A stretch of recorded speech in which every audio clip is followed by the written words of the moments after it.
Hello guys and welcome back to the Sports Bar. I'm Ji Hae. I'm MJ. We're combining two of our favorite things, sports and drinking, mainly Yay! drinking. We're going to be drinking a little humble tea, humble tea, which tea. Some of our topics or our subject matter, peoples, whatever you want to call them. Some of you young kids need to learn some fucking manners, basically. Really, seriously.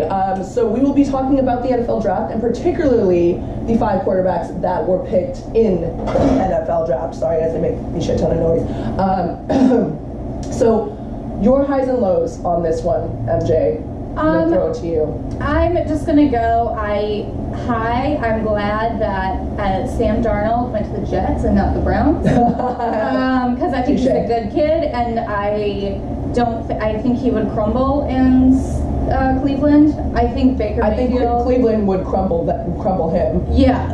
Exactly. Like I don't think he's he's just a sweetheart, really, honestly, and a hard worker and everything, and I think it would eat away at him to be there, whereas I think... And consistently lose, considering you're coming from a great program. Yeah. But I will turn the table on you on this one. The last time that they chose a quarterback this high, Mark Sanchez, and let's see where his career went.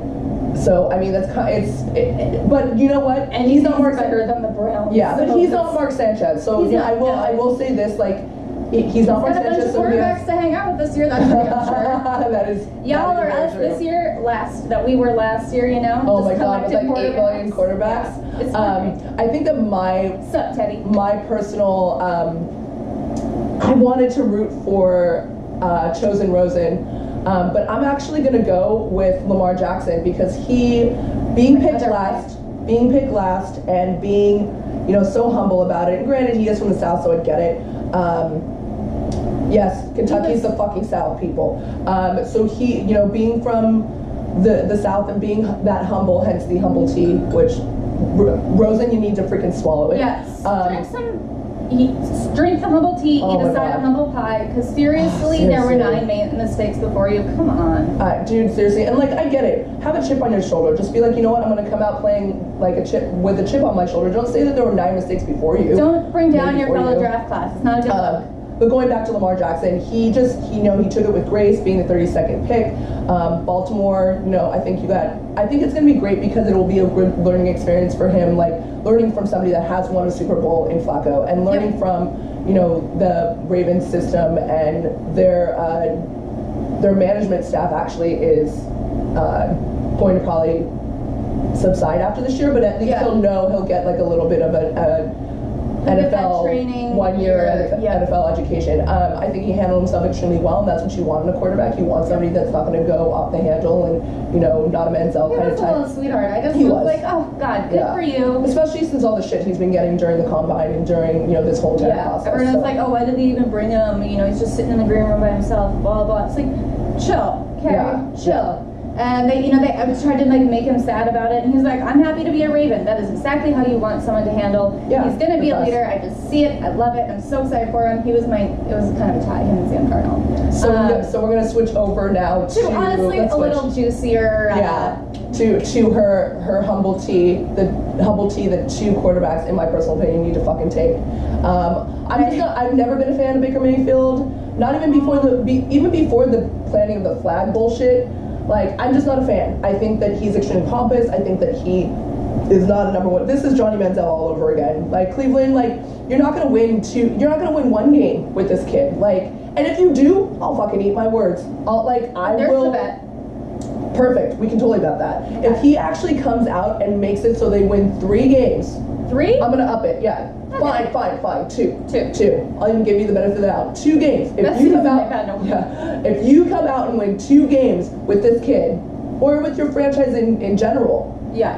I just don't think Cleveland wants to win. I think that they just want to be a sideshow. Honestly, I do have my suspicions that it is an NFL conspiracy to help everyone else's numbers and just sort of even the playing field so that more teams are competitive and more fans watch their teams because they're like, oh, we're only cut the losses away from so-and-so, blah, blah.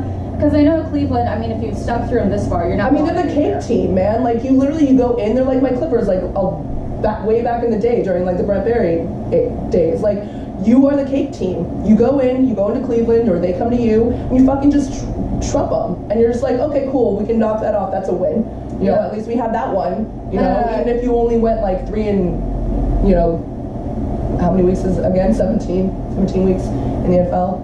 Anyways, even if you went like 3 and 14 or whatever, like at least you got the Browns. I just think the Browns are just there's so many of their fans are so loyal. It's like soccer or Canadian hockey. Like you're always gonna have a fan base. These people are always gonna show up. So you don't care. Cheers to you, because I think I have it rough as a Vikings fan, man. Oh fuck no, Cleveland, you got it the worst, man. I guess that, and everybody always says at least you got LeBron for now. Well, you know, so we'll see about that. That's another topic that we will be talking about.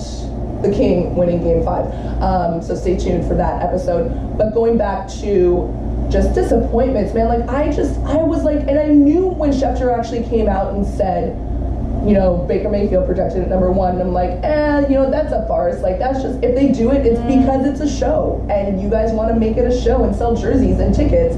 And is that really all you want? Like, don't you want to win a title? You know, I will say in defense of people who need to drink some humble tea and eat some humble pie, Rosen, God, you got so much work to do. But Baker Mayfield, his pomp might not be a bad thing for Cleveland. Okay.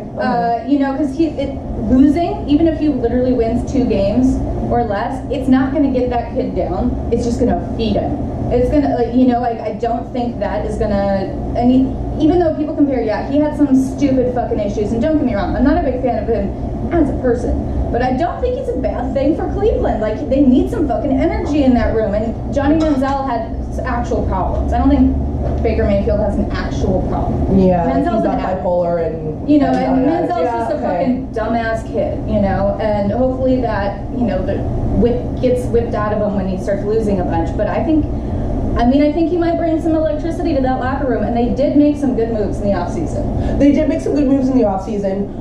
Touche, MJ, on that one. I still can't get down with this. I will eat my words / a shot if they win more than 2 games. I would say, I think we all want to see. Oh, 100%. I want to see them competitive. I just want you guys to be competitive and actually striving for a title, which I just don't think that you give a shit. But and that's terrible for the fans of Cleveland. The dog pound, the loyal motherfuckers that have year in and year out supported your freaking piss ass poor decisions as an organization. Speaking of piss ass poor decisions, Arizona picked Josh Rosen, Mr. Chosen Rosen, and then after he got chosen by the Cardinals, which is came out. They need a quarterback, and they need a quarterback. Yeah. But after such he wanted to go to Cleveland, reality sunk in, and he obviously got interviewed, which is his forte, which he's known for. He went off on a tangent and said there were 9 mistakes before me. That was just ugly. It was just bad. And even what he said afterwards, like to save himself from that 9 mistakes before me, so he was like, I got a chip on my shoulder, yada, yada, yada, and like, I'm going to prove these guys wrong, all these 9 teams wrong, coming out with that vendetta. I still think you need to fucking drink this humble ass tea, you pretentious motherfucker. Yeah, you're smart. Don't claim MB, dude. Don't claim MB. I'm going to sound like that douchey freaking MB Loc, Manhattan Beach local, that's like, you know, you can't serve Porto unless you're ready to serve Porto, blah, blah, blah, blah, blah. But don't fucking claim Manhattan Beach. And you fucking went to St. John Bosco, by the way, which is nowhere near Manhattan Beach. Just like to point that out. And I get it, you had to like get there in order to get to where you are today, but don't claim MB, man, because Manhattan Beach locals are really kind, they're really nice, and they're not pretentious. We're like the nicest people in the whole entire fucking world. I've lived here since I was 3, freaking 37 years old, and I completely right now am disowning Josh Rosen, and I have tried to be on your side. She has, and you know, and I'm like, I honestly, yesterday when I was watching the draft, everyone was watching it, I was like, he's such a fucking dick, he's so pretentious, he's so full of himself, and it's like, yeah, you can be confident yourself, and you can even internally be like that, but... And I think you need confidence too in order to make it to that level. But you're about to go to a completely different world, and nobody cares that you got good grades. Yeah. Sorry. And I'm a huge fucking nerd myself. Oh, and it sucks too because right before I heard about that mention, about that the interview that he did, I was like, oh, hope Josh Rosen is going out in style, like, tweet. I was like, dude, come on. I was totally on your side, man. Totally on your side. And then you pull that shit. Ugh. Ugh. with that. But at least you're not Josh Allen. At least you got picked. Josh Allen, you got picked. You got picked. Yay! Good job, girls. You leaked out at the perfect time. Awesome power play. I mean, everybody makes mistakes when they're kids, but you know, whatever. Yeah. We'll see how his career goes. I think that kid has a cannon. We'll I think see how he has that locker potential. room goes. Yeah, it's gonna. I think that for sure is going to be really difficult, especially coming out of college. But I'm Ji Hae. I'm MJ. And we just bitched about our quarterback loving, liking, whatever at the lovely downstairs bar. Please continue to watch, continue to join us, continue to drink. Be responsible though. Don't drink and drive. That's what Uber's for, motherfuckers. Yeah, just get irresponsible at your own house. Yes. Yes. That's what we do. All right. But thank you so much for watching. You guys will see you in the next episode when we continue to talk about the NFL draft. There's so much to talk about. You know, there's so much to talk It'll about. never end. Can't wait. It really can. It's right. the best time. It's the second best time of the year for me. Kind of.